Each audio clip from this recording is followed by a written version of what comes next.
అందరికీ ప్రైజ్ లాడండి. దేవుడి నామంలో మీ అందరికీ శుభాభివందనాలు చెప్పుకుంటున్నాను.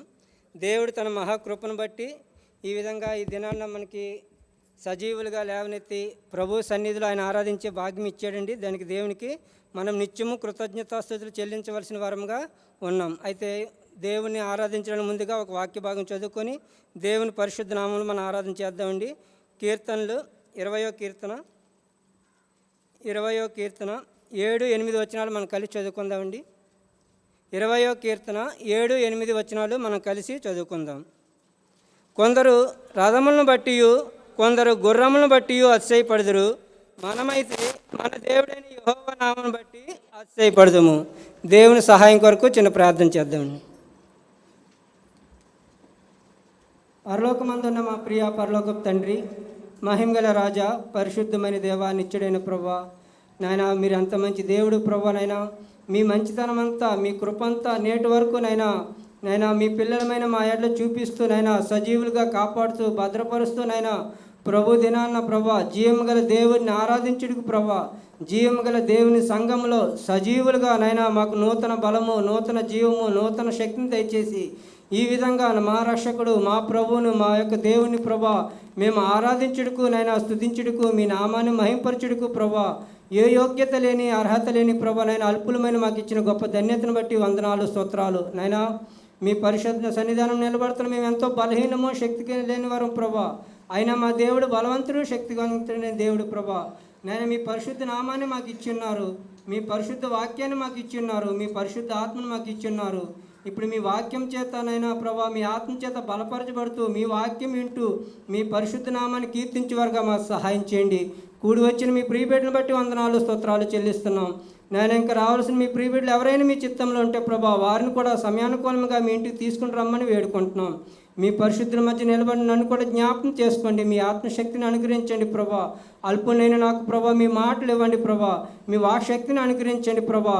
నైనా ప్రభా మీ ఆత్మతో నైనా నింపినైనా యోగ్యమైన మాటలు నేను చెప్పులాగిన ఆ వాక్యంను ఆధారం చేసుకుని మా దేవుని ఆరాధించడానికి తగిన శక్తిని అనుగ్రహింప చేయమని వేడుకుంటున్నాం. మరి ముఖ్యంగా ఇది దేవుని సన్నిధి అని గుర్తెరిగి ప్రభా మీ సన్నిధిలో నిలబడుతున్న నేను కూర్చున్న మీ ప్రియబిడ్డలు ఎంతో జాగ్రత్తతో భయంతో వణుకుతో ఉండులాగన మీ మాటలు వినులాగన వినుబుద్ధిని మాకు పుట్టించమని వేడుకుంటూ మరొకసారి బలహీనమైన మా శరీరాన్ని బలపరుస్తూ మీ ఆత్మశక్తితో నింపమని వేడుకుంటూ ఈ ప్రార్థన మా ప్రభు మా రక్షకునకు యేసు పరిశుద్ధ నామమున అడిగి బతిమాలి ప్రార్థించి వేడుకొనుచున్నాము తండ్రి, ఆమేన్. ప్రభువుకి మరోసారి మహిమ ఘనత చెల్లిస్తున్నామండి. దేవుడు మనకి గత 5 దినాల్లో ఎంతగానో తన కృపను చూపించి పిల్లల మధ్య జరిగించినటువంటి VBSలో దేవుడు చక్కగా మనకి సహాయం అందించాడు.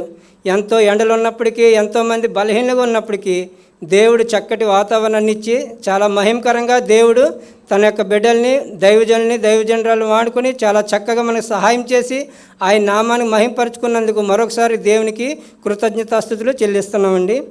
ఎందుకంటే మనం ఈ లోకంలో ఏం చేస్తామంటే మనం శారీరక రీతిగా ఉన్నదాన్ని బట్టి ఈ లోకంలో మనం అతిశయిస్తాం. ఎక్కువగా ఈ దినాల్లో చాలామంది ఏం చేస్తున్నారంటే అతిశయం అంటే ఏంటంటే దానికి ఇంకో మాట గర్వించవచ్చు, ఇంకొక మాట ఏంటంటే హర్షించవచ్చు. అంటే ఆ యొక్క సంతోషానికి అవధులు ఉండవన్నమాట.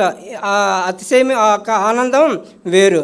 కాబట్టి కొంతమంది శరీరరీతిగా ఆలోచించే వాళ్ళు ఏం చేస్తారంటే తమకున్న బలాన్ని బట్టో, శక్తిని బట్టో, జ్ఞానాన్ని బట్టో, వారికి ఉన్న ధనాన్ని బట్టో, అధికారాన్ని బట్టో అతిశయిస్తారు. కానీ మనం ఇప్పుడు లోకం నుంచి మనం ఏం చేయబడ్డామంటే ప్రత్యేకింపబడ్డాం. మనం వేరు చేయబడిన వారం కాబట్టి ఇప్పుడు లోకం వల్లే మనం ఏం చేయకూడదండి, ఆలోచన చేయకూడదు. కానీ దేవుణ్ణి నమ్ముకున్న మనం అనేక పర్యాయములు ఏం చేస్తామంటే మనిషి రీతిగానే మనం ఆలోచన చేస్తాం. దేవుని దగ్గరికి వస్తాం, దేవుని వాక్యం వింటాం, దేవునితో సహవాసం చేస్తూ కూడా ఇంకా మన శరీరం లోకంతో అంటుకట్టుబడి ఉన్నదాన్ని బట్టి అది తన వైపు లాక్కుంటూ లోక సంబంధంగానే ఆలోచన చేస్తాం.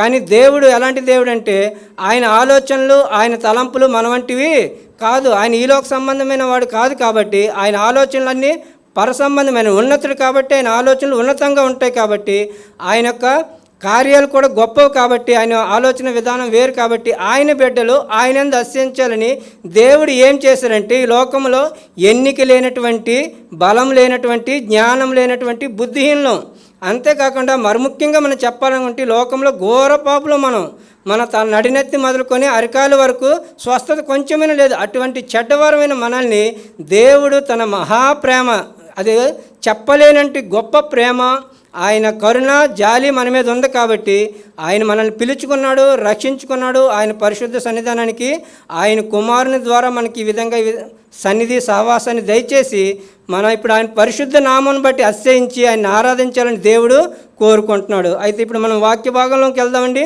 మనం 20వ కీర్తన 7, 8 వచనాలు మనం చదువుకున్నాం. ఇది మనం చూసుకున్నట్టయితే ఇశ్రాయేలు ప్రజలు యుద్ధమునకు వెళ్ళడానికి ముందుగా ఏం చేస్తారంటే దేవుని మందిరంకి వెళ్తారు. దేవుని మందిరంకి వెళ్ళినప్పుడు యాజకులు దేవుని సన్నిధిలో ప్రార్థన చేస్తూ దేవుని మహిమపరుస్తూ సహాయం కొరకు దేవుని యొద్ద ఏం చేస్తారండి, దేవుని ప్రార్థన చేసేవారుగా ఉంటారు. ఒక పక్క రాజు నిలబడతాడు, ఒక పక్క యాజకు నిలబడి దేవుని స్తుతిస్తూ ఉంటారు. కాబట్టి అప్పుడు వాళ్ళు చెప్తున్నారు, ఇప్పుడు అయ్యా దేవా, కొంతమంది మనుషులైతే వారికి ఉన్న రథాలను బట్టి, వారికి ఉన్న గుర్రాలను బట్టి, వారికి ఉన్నటువంటి యోధులను బట్టి వారు ఏం చేస్తారు, అతిశయిస్తారు. కానీ ప్రభువా, మేమైతే అతిశయించేవారం, ఈలోకి సంబంధించిన వాటితో మేము అతిశయించేవారం కాదు. మా అతిశయమంతా ఎవరు, మీరే. ఎందుకంటే మీరు మా పితరులతో కూడా ఉండి వారిని అద్భుతమైన రీతిలో నడిపించిన దేవుడని మా యొక్క పితరులు చెప్పగా మేము విన్నాం. మా పితరులు ఆ యొక్క కార్యాలను మాకు వాళ్ళు వివరిస్తూ వచ్చారు. ఏ రీతిగా నువ్వు ఐగుప్తు దేశంలో నుండి, ఆ ఐగుప్తు దాసత్వంలో ఉన్నటువంటి మా పితరుని నీవు అద్భుతమైన రీతిలో, ఆశ్చర్యకరమైన రీతిలో నీ బలంతో, నీ శక్తి చేత వారిని విడిపించావో అవి మేము విని ఉన్నాం. కాబట్టి ప్రభువా, ఈ లోకంలో మేము ఇప్పుడు మీ యొద్దకే వస్తున్నాం, మీ సహాయం కొరకే కనబెడుతున్నాం. ఎందుకంటే మీరే మా దేవుడు, మా పక్షాన యుద్ధం చేసే దేవుడు మీరే. కాబట్టి మేము మీ యొద్దకు వచ్చి మొరపెడుతున్నాం, మాకు సహాయం చెయ్యండి అని వీళ్ళు ప్రార్థన చేసేటువంటి సందర్భంలో ఉంది. కాబట్టి వీళ్ళు ఏమంటున్నారంటే, లోకస్తులు అయితే రథాలను బట్టి అతిశయిస్తారు, కానీ దేవా, మేమైతే మాత్రం మా దేవుడైన యెహోవా నామమును బట్టే అతిశయిస్తాం. ఎందుకంటే మా దేవుని నామం ఎటువంటిదంటే సకల ఆశీర్వచన స్తోత్రములకు మించిన ఘనమైన నామం, పూజింపదగిన నామం, సర్వశక్తి గల నామం. ఈ నామంలోనే మనకేమొచ్చిందండి, రక్షణ వచ్చింది. ఈ నామంని తప్ప మరి ఏ నామమున రక్షణ లేదు. రక్షణ ఎవరిదండి, యెహోవాదే. యెహోవా వల్లనే మనకు రక్షణ, ఏ మనుషుల వల్ల మాకు సహాయం కలదు. అందుకే దావీదు మహారాజు గారు అంత యోధుడై ఉండి కూడా, అంత బలవంతుడై ఉండి కూడా ఆయన గొలియాతు ముందుకు వెళ్తున్నాడు. నువ్వైతే ఆయుధం ధరించుకుని వస్తున్నావు, నేనైతే నా దేవుడైనటువంటి యెహోవా నామం బట్టి నీ ఎద్దకు వస్తున్నాను అంటే ఆయనకు తెలుసు దేవుని యొక్క నామం యొక్క గొప్పతనం. ఆయన బలాన్ని బట్టి అతిశయించలేదు, ఆయనకున్న శక్తిని బట్టి అతిశయించలేదు. కానీ తను ఆ యొక్క గొర్రెల అడవిలో మేపుతున్నప్పుడు ఆ సింహంల బారి నుండి, ఎలుగుబంట్ల బారి నుండి కాపాడిన దేవుని యందు ఆయన ఏం చేస్తున్నట్టు, బలమిచ్చిన దేవుని యందే ఆయన నామాన్ని బట్టి, శక్తిని బట్టి ఆయన అతిశయించేవాడుగా ఉండి, ఇదిగో నేను నా దేవుడిని యెహోవా నామం బట్టి నీ యొద్దకు నేను వస్తున్నాను. కాబట్టి మన దేవుని నామం ఎలాంటిదంటే శక్తి గల నామం. అటువంటి పరిశుద్ధ నామం ఈ దినాన్ని మనకి అనుగ్రహింపబడింది. ఆ నామంలోనే మనందరం ఈ దినాన్ని మనం రక్షింపబడ్డాం. కాబట్టి దేవా, మేమైతే మీ పరిశుద్ధ నామాన్ని బట్టి అతిశయిస్తాం. ఎందుకంటే ఈ నామంలో మాకు రక్షణ ఇచ్చారు. ఎవరు మాకు ఈ లోకంలో మాకు రక్షణ ఇచ్చేవారు లేరు, మాకెవరు విమోచించేవారు లేరు, మా పక్షాన్ని వ్యాజ్యమాడేవారు ఎవరూ లేరు. ఈ లోకంలో అందరూ మమ్మల్ని విడిచిపెట్టి తృణీకరించిన వారే, మమ్మల్ని అందరినీ అవమానపరుస్తున్న వారే, హేళన చేస్తున్న వారే. వీళ్ళు పిచ్చి వాళ్ళ ఏంటి వీళ్ళు ఎలా తిరుగుతున్నారు, వీళ్ళు మన దేశంలో ఇంత సంస్కృతి ఉంది, ఇంత గొప్పతనం ఉంది, దీన్ని అంతటిని విడిచిపెట్టి వీళ్ళేంటి ఎక్కడి నుండో ఏదో తీసుకొచ్చి ఆశ్రయిస్తున్నారని అనేక మంది ఏం చేస్తున్నారండి, మనల్ని అవమానపరుస్తున్నారు. కానీ దేవుడు ఈ నింద అన్నిటి నుండి మనల్ని ఏం చేస్తున్నాడండి, తొలగిస్తూ వస్తున్నాడు. ఎందుకంటే ఆయన నామం మనకి ఆదరణ కలిగించేదిగా ఉంటుంది.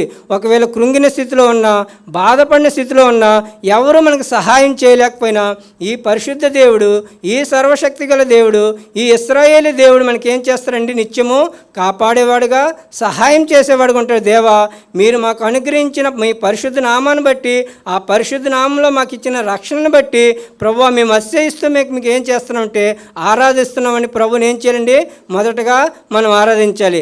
అయితే దేవుని వాక్యం సెలవిస్తుంది, మీరు నమ్ముకుంటే ఎవరు నమ్ముకోవాలి, నన్నే నమ్ముకోవాలి తప్ప మనుషుల్ని నమ్ముకోకూడదు. ఎందుకంటే ఈ లోకంలో ఏ మనుషుడు కూడా స్థిరంగా ఉండేవాడు కాదు. మనుషులందరూ ఏమవుతారండి, మృతి పొందుతారు. కాబట్టి ఈ లోకంలో ఏ మనిషిని కానీ ఏ అధికారిని కానీ మనం ఆశ్రయించాల్సిన అవసరం లేదు. కొన్ని సందర్భాల్లో మనం ఏం చేస్తామంటే మనకు వచ్చిన బలహీనతను బట్టి శోధన బట్టి దేవుని విడిచిపెట్టి దేవుని సన్నిధిని విడిచిపెట్టి దేవుడు మనకి ఇచ్చిన ఆత్మని విడిచిపెట్టి ఆ దేవుని నామాన్ని విడిచిపెట్టి మనం ఏం చేస్తామంటే మనుషుల సహాయం కొరకు పరిగెడతాం. అందుకే దేవుని వాక్యం సెలవిస్తుంది, మనుషుల వల్ల కలుగు సహాయము వ్యర్థం.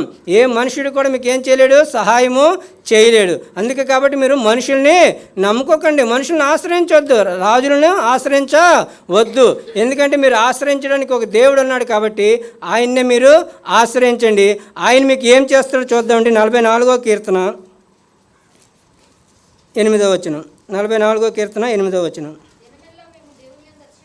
దినమెల్లా మేము దేవుని యందు అతిశయపడుచున్నాము,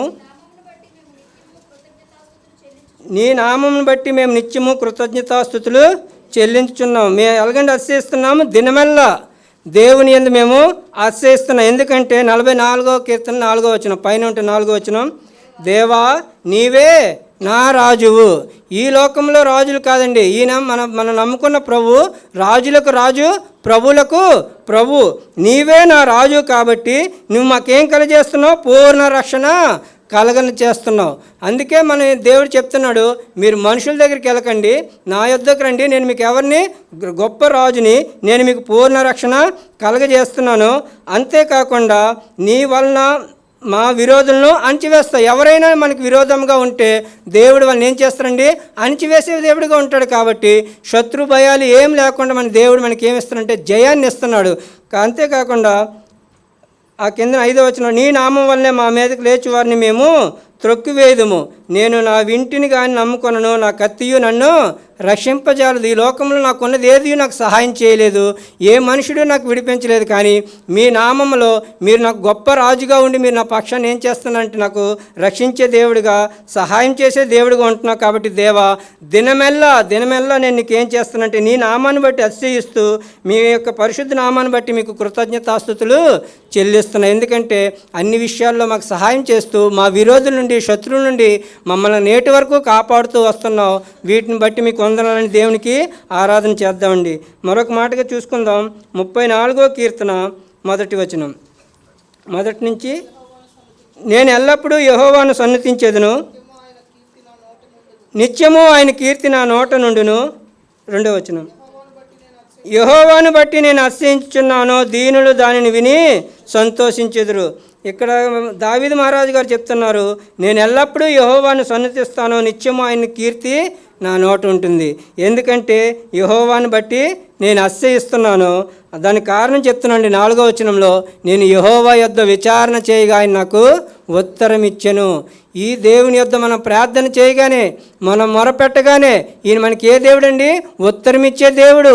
అందుకే ఆయన నామం ఏమంటే అనువాడు ఉన్నవాడు. అంటే ఆయన మనం ప్రార్థన చేసినప్పుడు అవుననే దేవుడు, ఆమెననే దేవుడు. కాబట్టి ఆయనకి మొరపెట్టగానే, విచారణ చేయగానే, ఆయన యొద్ద ప్రార్థించగానే ఆయన నాకు సహాయం చేస్తున్నాడు, నాకు ఉత్తరం ఇస్తున్నాడు. అంతేకాకుండా నాకు కలిగిన భయం అన్నిటిలో నుండి ఆయన నన్ను తప్పిస్తూ వస్తున్నాడు. శత్రు భయం, ప్రాణ భయం, మరణ భయం, ఇంకా విరోధుల యొక్క భయం, చదువు భయం, ఇంకా ఏం చేయలేమన్నటువంటి భయం, మానసికమైన భయాల నుండి, శారీరక సంబంధమైన భయాల నుండి దేవుడు మనల్ని తప్పిస్తూ ఉన్నాడు. ఎందుకంటే మనం ప్రార్థిస్తున్న దేవుడు మనకు సమీపంగా ఉండి ఆయన మన కుడి చేయి పట్టుకుని నడిపించే దేవుడిగా, మనకి తోడుగా ఉన్న దేవుడిగా ఉంటున్నాడు. అంతేకాకుండా ఆయన అంటున్నాడు, నేను మిమ్మల్ని నా కనుగుడ్డు వల్ల నేను మిమ్మల్ని కాపాడుతూ, నా చేతి నీడలో నేను మిమ్మల్ని భద్రపరుస్తూ వస్తున్నాను దేవుడు సెలవిస్తున్నాడు. కాబట్టి ఈయన ప్రతి భయం నుండి మనం తొలగిస్తున్నాడు. మనకు అనేక పర్యాయములు చావు గోతులో పడిపోవాల్సిన మన స్థితిని దేవుడు మనం తప్పిస్తూ వస్తున్నాడు. కాబట్టి ఈ దేవుడు మనకి ఏంటంటే మనకు కలిగిన భయాలు, మరణ భయం నుండి ముఖ్యంగా మన దేవుడు మనకి ఏం కలిగించండి, తొలగించాడు. కాబట్టి దేవా దినమెల్లా నేను ఎల్లప్పుడూ యెహోవాను స్తుతించేదను, సన్నిధించేదను, ఆయన కీర్తి నా నోట ఉండును. ఎందుకంటే అదే కొంచెం పైన 33వ కీర్తన 8వ వచనంలో ఉంటుంది, వారి ప్రాణమును మరణం నుండి తప్పించుటకును, కరువులో వారిని సజీవులుగా కాపాడుటకును యెహోవా దృష్టి ఆయన యందు భయభక్తి గల వారి మీదను, ఆయన కృప కొరకు కనిపెట్టు వారి మీదను నిలుచుచున్నది. ఆయన ఏం చేస్తున్నాడండి, మన ప్రాణాన్ని మరణం నుండి తప్పిస్తున్నాడు, కరువులో నుండి మనల్ని సజీవులుగా కాపాడుతున్నాడు. అద్భుతమైన రీతిలో, ఆశ్చర్యమైన రీతిలో దేవుడు మనల్ని పోషించేవాడుగా ఉన్నాడు. ఏ కరువు లేకుండా, ఎప్పుడు ఆకలి అనే బాధ లేకుండా దేవుడు తన సమృద్ధిలో నుండి దేవుడు పరలోకంలో ఉన్నటువంటి తన నిత్య ఆశీర్వాదాలు నిత్యము మన మీద కుమ్మరిస్తూ ఉన్నాడండి. కాబట్టి దేవా, మీరు నాకు మంచి పోషకుడిగా ఉన్నాడు. నాకు రాజువే కాకుండా నా సంరక్షకుడిగా, నా పోషకుడిగా నీవు ఉండి నన్ను ఏం చేస్తున్నావు? నన్ను సంరక్షిస్తున్న, కరువులో నన్ను సంరక్షిస్తున్నావు. అంతేకాకుండా మరణంలో నుండి నన్ను తప్పించావు. ఎందుకంటే మనందరం పాపం వల్ల మనకేమొచ్చిందండి? మరణం వచ్చింది. ఆ మరణం నుండి దేవుడు మనకేం చేయడంటే విడుదల చేయడానికి ఆయన ఈ లోకానికి వచ్చి మనందరి పాపముల కొరకు భూమికి ఆకాశానికి మధ్యన సిలువ వేయబడి ఉన్నాడు. ఆయన రక్తమంతా మన కొరకు కార్చబడింది. ఏ యోగ్యత లేనివారు మనం, కానీ ఎవరూ మనకి సహాయం చేయలేని, విడిపించలేని శత్రు భయంలో ఆ పిల్లలు ఆ మరణం యొక్క బలం గలవాని యొక్క శక్తి నుండి దేవుడు మనల్ని తప్పించడానికి, దాసత్వం నుండి విడిపించడానికి ఆ ప్రియ కుమారుని పంపించున్నాడు.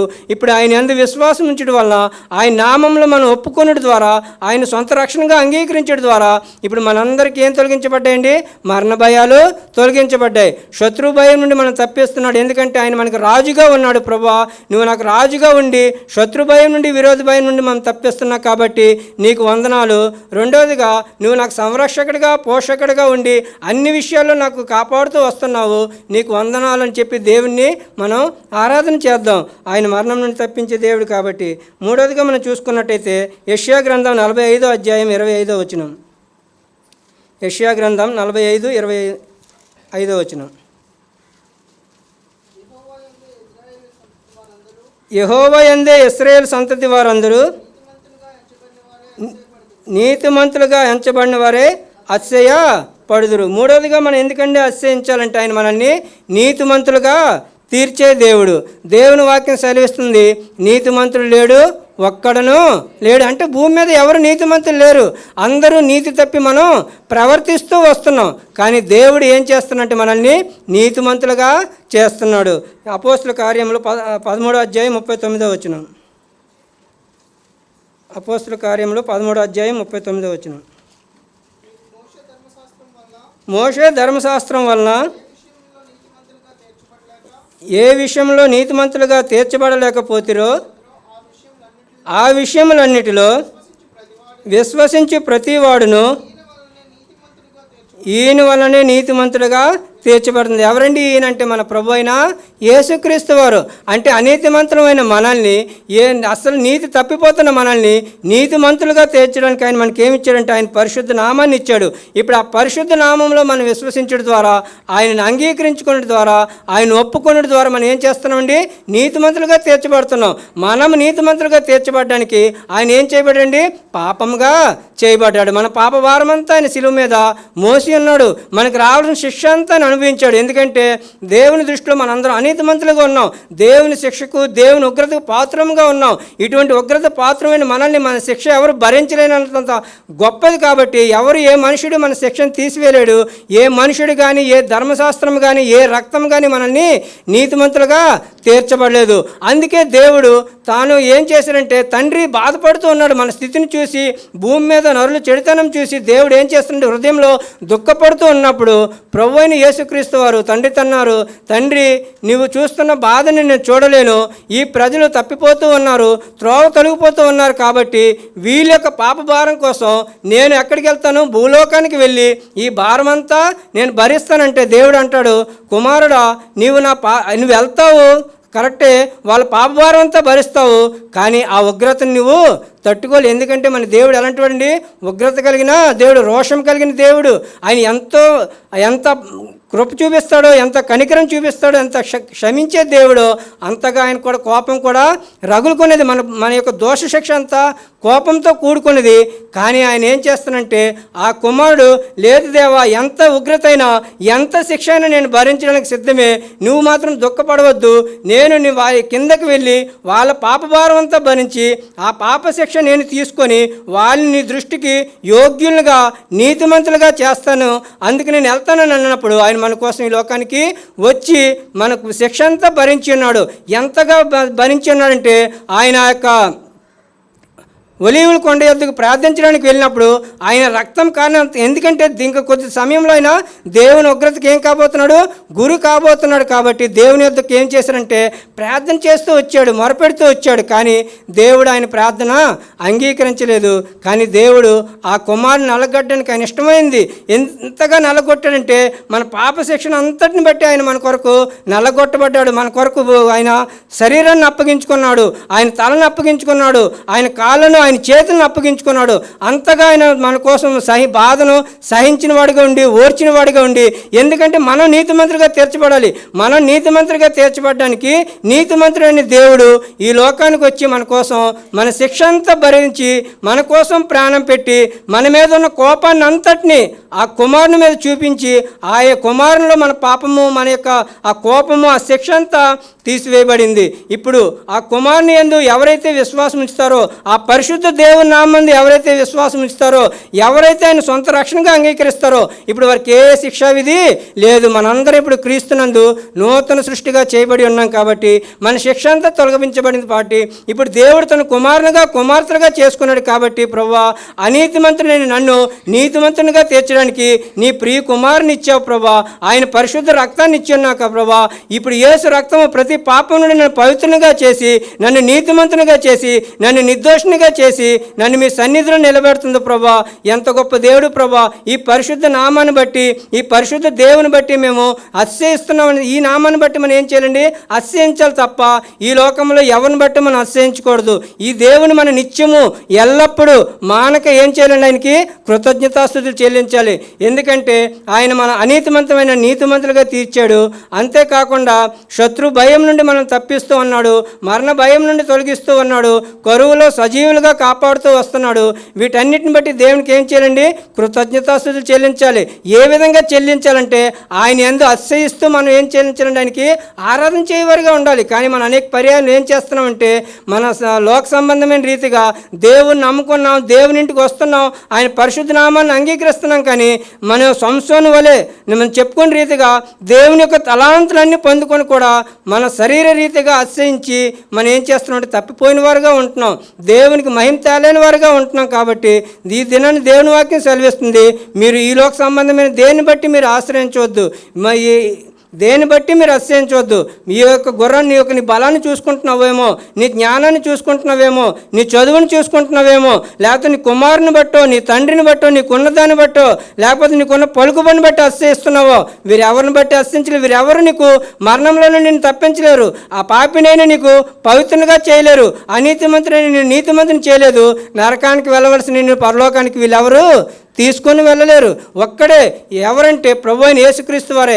ఆయన ఈ లోకానికి ఎక్కడి నుండి వచ్చండి, పరలోకంలో నుండి అపవిత్రమైన భూమి మీదకి వచ్చి ఆయన మన కోసం ప్రాణం పెట్టి పాపంలో ఉన్న మనల్ని ఆయన రక్తంలో కడిగి మనల్ని ఈ దినాన దేవుని సంఘంలో నిలిపి ఒక దినాన్ని ఆయన మన కోసం తిరిగి రాబోయి మనల్ని ఎక్కడ చేర్చాలనుకుంటున్నాండి, పరలోకంలో చేర్చాలనుకుంటున్నాను. అంత మంచి దేవుడు అండి. పరలోకంలో ఉన్న దేవుడు మన కోసం ఈ లోకానికి వచ్చి నరక పాత్రమైన మనల్ని ఆయన పరిశుద్ధ సన్నిధానంలో నిత్యము ఆయనతో పాటు కూర్చుండబెట్టాలనుకుంటున్నాడు. ఇంత గొప్ప దేవుని యందు మనం అతిశయించాలి. ఇంత గొప్ప దేవుని మనం నిత్యం ఆరాధించేవారుగా ఉండాలి. ఇంత గొప్ప దేవునికి మనం సాక్షిగా జీవించేవారంగా ఉండాలి. కాబట్టి ఈ పరిశుద్ధ దేవుడు మన జీవితంలో చేసిన మేలు జ్ఞాపకం చేసుకుందాం. ప్రభువా, అనేక విషయాల్లో నన్ను కాపాడుతూ వస్తున్నారు, ఈ లోకంలో నన్ను తప్పిస్తూ వచ్చి ఉన్నారు, ఈ లోక అంధకార చీకట్లోనే నన్ను, మరణ భయంలోనే నన్ను తప్పించి మీ యొక్క జీవగల దేవుని సంఘంలో నిలబెట్టారు. నా ప్రతి పాపంలో కడిగారు. అనేక పర్యాయంలో నాకు కరువు కలిగిన పరిస్థితుల్లో, ఇబ్బంది కలిగిన పరిస్థితుల్లో నన్ను కాపాడుతున్నారు. నాకు సహాయం దొరకదన్న సమయంలో కూడా మీరు నాకు అద్భుతమైన రీతిలో మీరు సహాయం అందించే దేవుడిగా ఉంటున్నారు ప్రభా. వీటన్నిటిని బట్టి వందనాలు.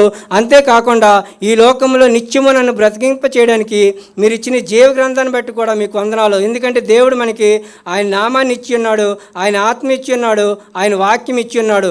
ఈ మూడింటిని బట్టి మనం నేటి వరకు మనం జీవించగలుగుతున్నాం, వీటిని బట్టే మనం చలించగలుగుతున్నాం. ఎందుకంటే ఈ వాక్యం మనకి ఏమైందంటే త్రోవ చూపించేదిగా ఉంటుంది, మార్గం చూపించేదిగా ఉంటుంది. దేవుని యొక్క మార్గం వెతక అనేక మంది లోకంలో ఈ వాక్యాన్ని చదవక లోకంలో ఎక్కడెక్కడో వారు వెతుకుతూ తిరుగులాడుతూ ఉన్నారు. ఎలాగంటే చుక్కలు దారి దొరకని చుక్కల్లా తోకల్లాగా అనేక మంది తిరుగుతున్నారు. కానీ మనందరికీ మార్గం ఉపదేశింపబడింది.